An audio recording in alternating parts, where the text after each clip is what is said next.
Hi everyone, in this video, you will learn about the basic concepts of object-oriented programming in PHP.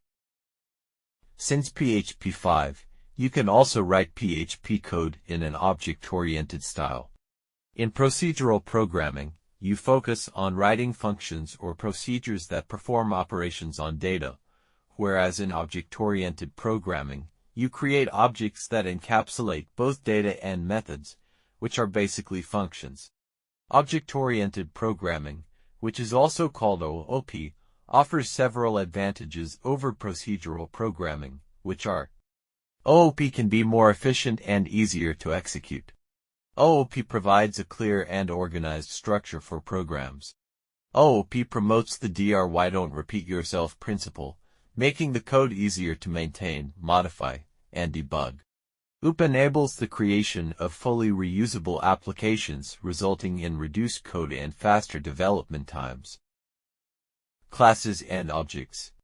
Classes are schematics for creating objects.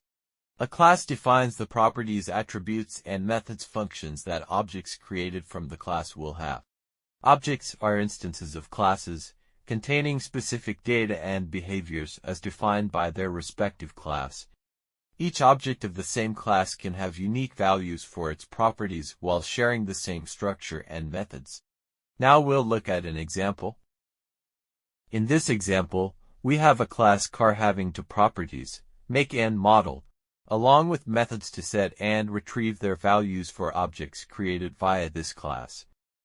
This method is for setting the value of make, and this method is for retrieving the value of make for an object.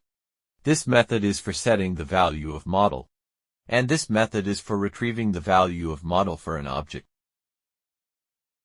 Here we are creating two objects, car1 and car2, from the class car.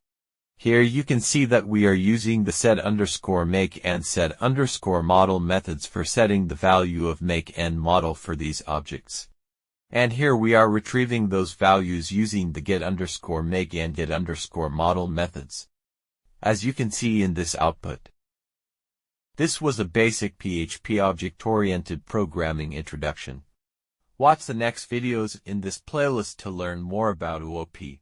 Also check the video description for more information, and don't forget to subscribe to our YouTube channel for more tutorial videos.